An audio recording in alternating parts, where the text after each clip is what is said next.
পঞ্চগড় জেলার মেঠোপথ ঢাকা থেকে ৪৯৪ কিলোমিটার দূরে দেশের সবচেয়ে উত্তরের জেলা এটি। এখানকার মানুষের জীবিকা মূলত কৃষির উপর নির্ভরশীল।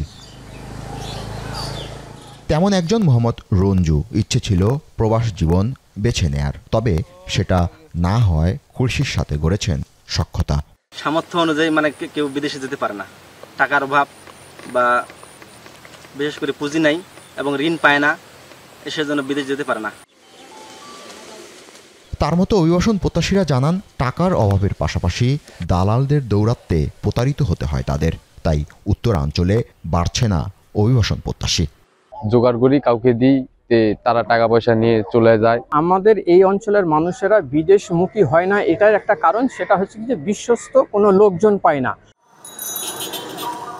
বাংলাদেশ ব্যাংকের সবশেষ জেলাভিত্তিক প্রবাসী আয়ের তথ্য বলছে, দেশের ৮টি বিভাগের মধ্যে ঢাকা ও চট্টগ্রাম বিভাগে প্রবাসী আয়ের প্রবাহ সবচেয়ে বেশি।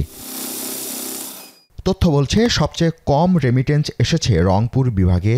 জেলা হিসাবে চট্টগ্রাম বিভাগের বান্দরবানে এসেছে প্রায় ৮৫ কোটি টাকা, আর দ্বিতীয় অবস্থানে রয়েছে লালমনিরহাট। এই জেলায় রেমিটেন্স এসেছে ৯০ কোটি টাকার কিছু বেশি।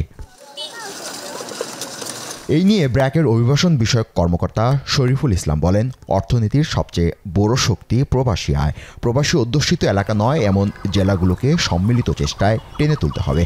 আমাদের উত্তরাঞ্চল, আমাদের রংপুরের বিভাগগুলো, রংপুর, কুড়িগ্রাম, ঠাকুরগাঁও, জয়পুরহাট বা আমাদের রাজশাহী অঞ্চলগুলো কিন্তু প্রবাসী আয় অনেক বেশি পিছিয়ে।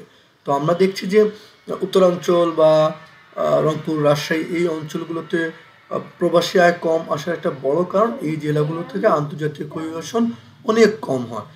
এই জেলাগুলো থেকে যদি আমরা অভিবাসন বাড়াতে পারি, আমরা যদি ঠিক করি যে না এই উত্তরাঞ্চলে প্রশিক্ষণ কেন্দ্র করে লোকজনকে বিদেশে পাঠাবো, তাহলে আমরা মনে করি এই জেলাগুলোতে আসলে প্রবাসী আয় বাড়ানো সম্ভব।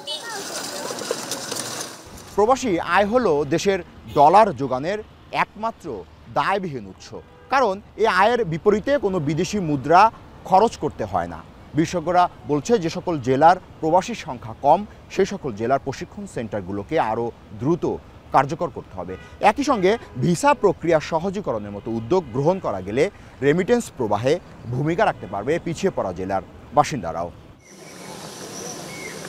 চলতি বছরের শেষ ৫ মাসে প্রবাসী আয়ে কিছুটা এগিয়েছে গাইবান্ধা। যথারীতি এ জেলাতে প্রবাসী আয় এসেছে ৩০০ কোটি টাকার বেশি। আর পিছিয়ে রাঙামাটি, এখানে জুলাই থেকে নভেম্বরে এসেছে মাত্র ১০০ কোটি টাকার মতো। এদিকে ৫ আগস্ট পরবর্তী সময়ে দেশে রেমিটেন্স প্রবাহের সূচক বেড়েছে ২৬%। জাবেদ আবদুল্লাহ, এখন, ঢাকা।